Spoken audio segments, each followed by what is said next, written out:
disclaimer to our fellow listeners, we're going to be touching on some sensitive topics such as reproductive health and also sexual harassment. Hey guys! Welcome back. Welcome to episode 2 of Girl Up Brugen's YouTube channel. here with Sara Jowell.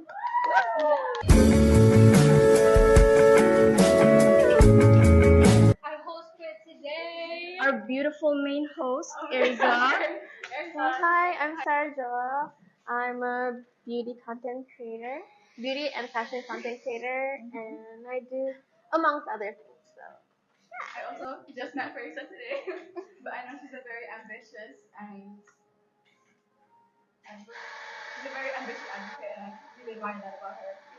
She's very hardworking when it comes to schoolwork, and she's very active in joining clubs and joining a lot of programs. So we're basically like program buddies. She likes matcha with honey. And she goes to the gym. Didn't that? And our host for today. Our beautiful main host, Erza. Erza. The viewers, the watchers, what we're doing today, and what is our vision and mission of our podcast on episode 2. So our topic for today is the Black Mirror dilemma of social media, whereby we discuss how early exposure to social media can negatively influence the development of self-identity for young girls. Should we introduce herself? Hi, I'm Sara Jowell. I'm a beauty and fashion content creator, and I do amongst other stuff. Talking about the title, I'm sure people are a bit confused. The Black Mirror dilemma, in the context of social media, is just a term I coined to encapsulate the negative self-image brought on from its excessive consumption. But I think it's especially harmful to the younger generation of girls who are just growing out of the prepubescent age and are more inclined to conform to societal pressures. This is worsened further when you take notice of an observable trend where the age of people entering social media is just getting younger and younger. Hence, you have these premature girls that are in their vulnerable phase of identity construction, imitating what they see online to see what garners the most positive reaction. It's so concerning to me how girls as young as 7 years old have their own Instagram account. Right? That's a baby on social media. I had a phone at 12, guys. Yeah, but we have to accept the fact that things are changing, right? Especially with COVID. Oh yeah, maybe because of the pandemic and all, parents didn't want their child to miss out, like connecting with their friends and all. So that's why they got their phones so young. Yeah, but I don't think it's not necessarily a problem for children to have phones and social medias. It's when they have unrestricted access to it, and that's when it can get dangerous. Especially with how big and like how deep and how the social media is. Who you interact with is important. Yes, because one time I had this one online game with like people around the world, and then like this random person DM'd me about some random thing. Okay, Yeah, I get you. you know, it's a very suspicious thing. I even Yeah. noticed with my younger cousins, they have their own phones now, and that's the new norm. Because they have their own iPads that they can access. guys get your first phone? I got it like at the end of year 6 I got it year 7. when I Yeah, was like year 7. 12-ish years old. When I was in year 8. Oh, that's good. That should be like a realistic age to have a phone. Yeah. But the thing is, if you don't have a phone early on as well, especially in this age, you get like left out since everyone's like online. That is true. Yeah. I think this is where parents take an important role, especially for children that is that young, like 7 years old. They should ask out of curiosity and out of interest, not out of concern, just interest. It's very unpredictable and unexpected whatever's going to end up in your algorithm, in your For You page, in your feed. So that's very concerning too.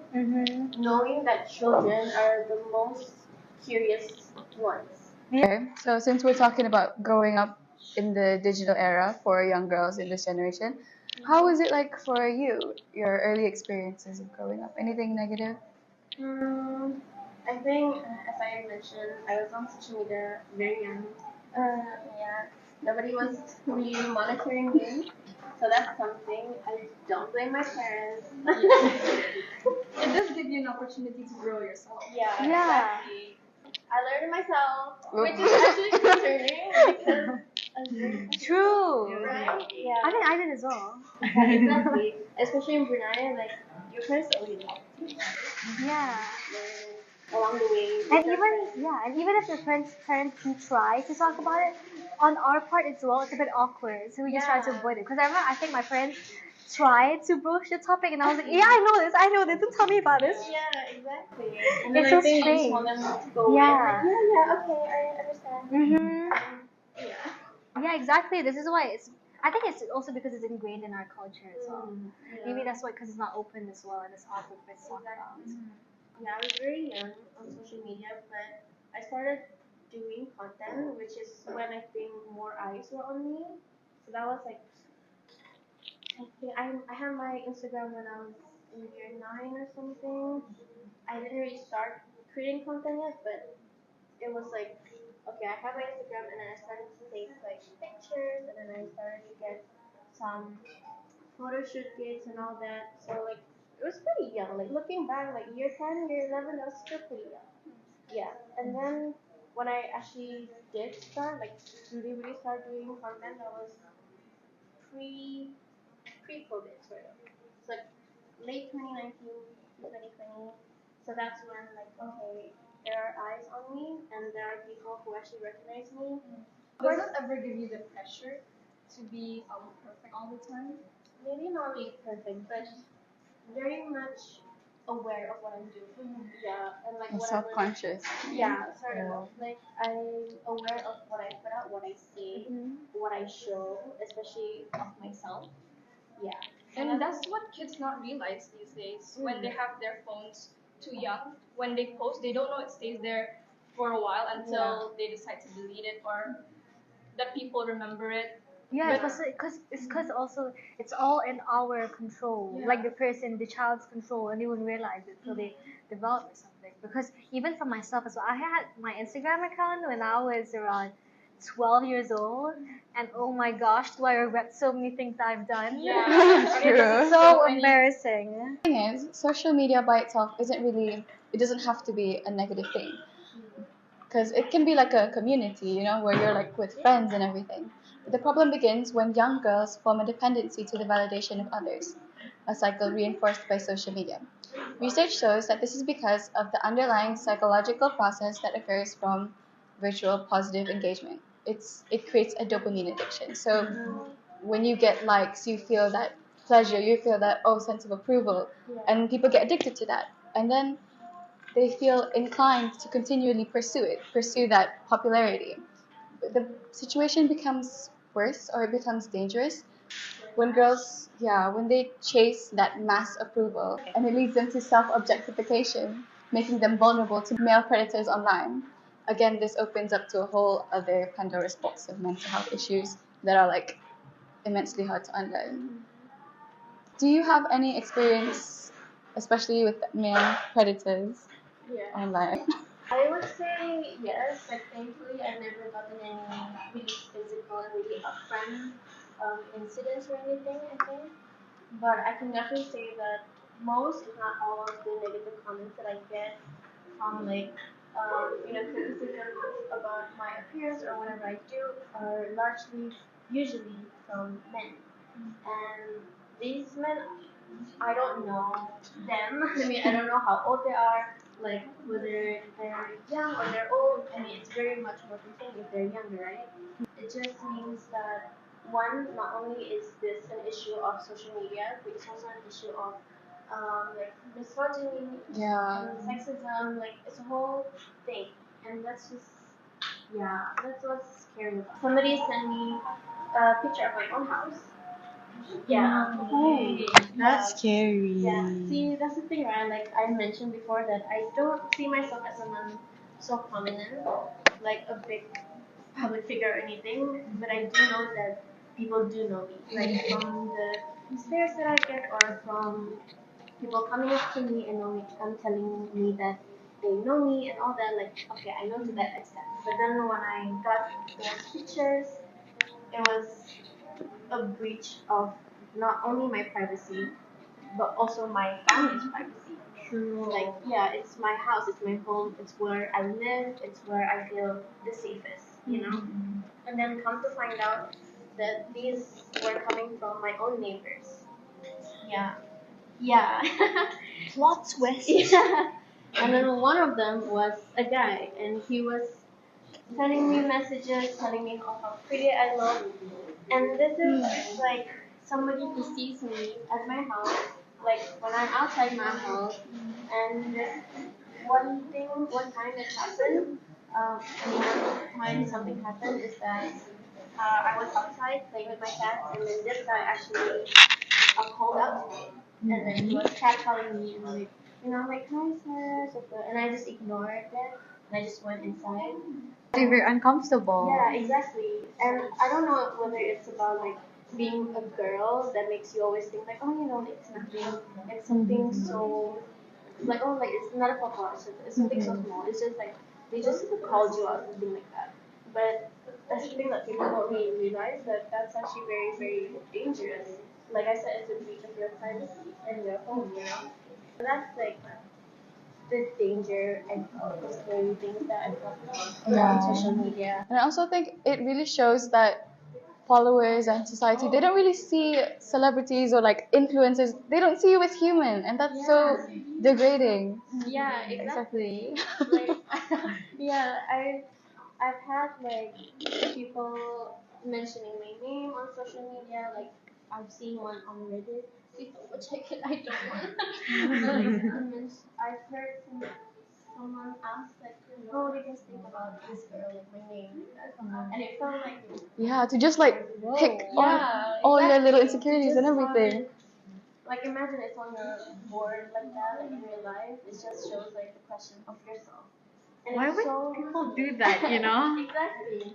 And while we're in that topic, as you mentioned, we were talking about harassment. I also want to mention that we have our own article about it and how we can prevent, but also what to do when it comes to sexual harassment. It's on our page, our Instagram, and it's also on the Yet Pizzas website. Okay, we can carry on. Okay, so going back to your talk about beauty standards, because that's what it is, right? Yeah. So we often overlook the fact that the content we're seeing is carefully curated through a selective process to cater to its audience.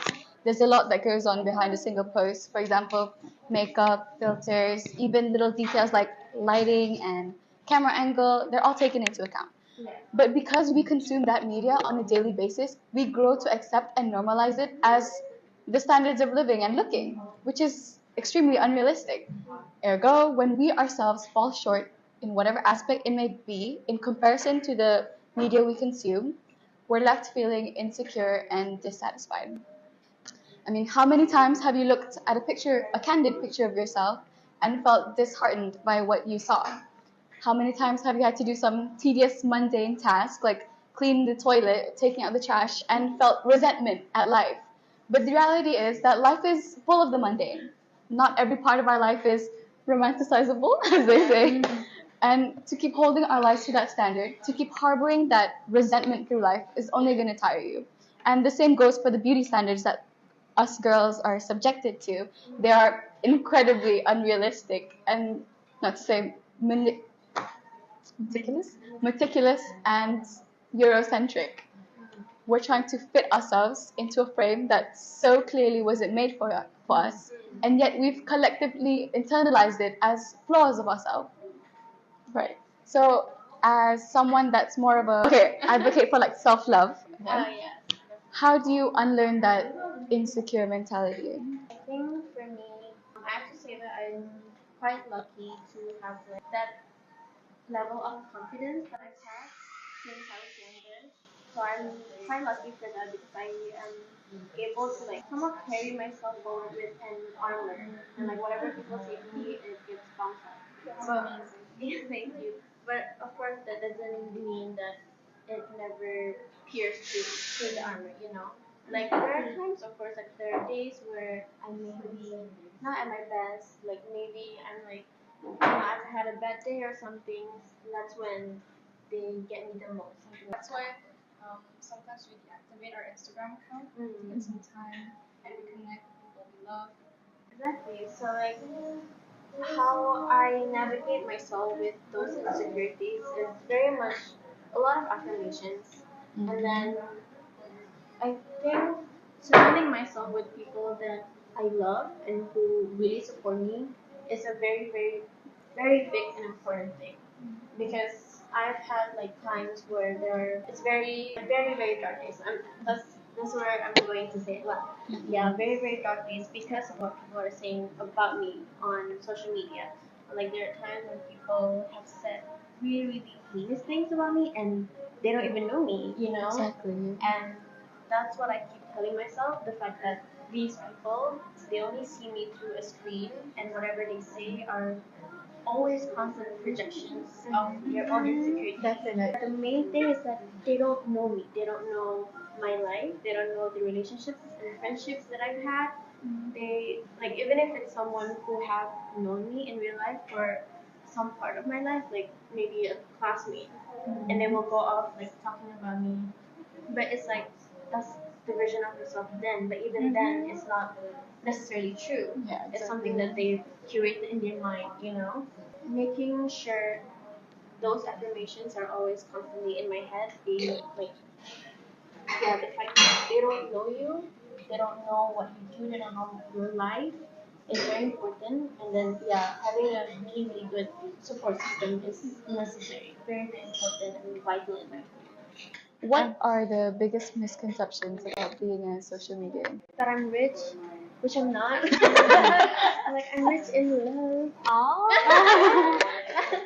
Like yeah, I think like people see all these curated clothes, right? But that's the thing, it's all curated. Like I take 100 pictures of my outfit and then I go pick the ones that are the best, right? So that's the thing, right? And then they think that oh, like she got her outfit from this place. It's like no, girl, this is worth it. I got it for like $1 or something. Shop sustainably. Exactly. See, like that's the thing. In seeing love, people think it's all about the lavish lifestyle. Yeah. Which is like, I think it's fair enough for them to think that way because that's the expectation of media. That's the role of media. Like what I learned before, media has four roles. One of it is being to give people what they can't have. So basically, media will show the impossible of things. So things that are not usually in reality, such as always having luxury items. And I think it's really important to come to the awareness where media is romanticized in every way, and you shouldn't compare it to in real life. That's what I think that should be put out there.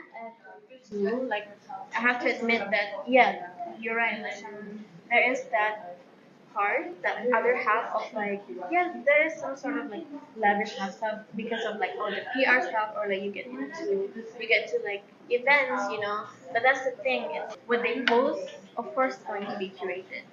It's like that meme of like, oh, this is what I post, this is how I look like in my post, Me but this is right? how it looks like commenting back, you know, like with like sweats, you know. But the thing is totally fair as well and realistic because you as a human being as well, we want to show our best selves. We don't want to show a terrible perception of ourselves because people are gonna see us. We want the best selves of ourselves. But then again, talking about what Farisa said, is social media not a form of escapism in that way? You know? Yeah, that's true. Like, this is something like my boyfriend actually mentioned to me. I think I had like a bad day this one time and I was scrolling through social media. I was like, oh, like, that's so great. They're traveling to this place, they're wearing these vessels. Like, that's so nice. Like, and then my boyfriend was like, you know, like, they're never going to post their bad side. They're never going to post their sad or, yeah, the bad days that they have. No one will proudly post them Yeah. at their lowest. Yeah, exactly. Like you have to admit that social media can definitely be a front. Like it's all sort of Really. like a facade, you know. A sort of portfolio for all your Yeah, achievements. exactly. Yeah. And I think that's one of the important things that I hold myself to. Like I want to make sure that I'm always authentic. That's why like when I'm at an event and after that it's just like me doing whatever, like me just yeah, something like that. Just to have the balance of that level of authenticity. What's one message we can impart on young girls that are struggling with insecurities today? Take care of yourself by knowing your worth. In any situations that you have, in any settings, whether it is social media, whether it's in real life, because you have to remember the real life is the most important one that you have to focus on, and that self-worth has to sustain, especially in the It real has life. to come from within. Yeah. Thank you to Reese Cafe for sponsoring. Thank you for Sara Jowell, her time and commitment being here. Reese doesn't only have good drinks; they have good playlists. I've been fighting my inner demon to not sing along. And I also just want to remind the young girls out there that you are beautifully different, each and every one of you. So that's it for our second episode of today, which is Sara Jowell and Erza, episode 2 of Black Mirror. Now, Girl Up Brugen and Sara Jowell starting. Free Palestine. Hey guys, everyone. You introduce yourself, Sarah? Oh, you have my.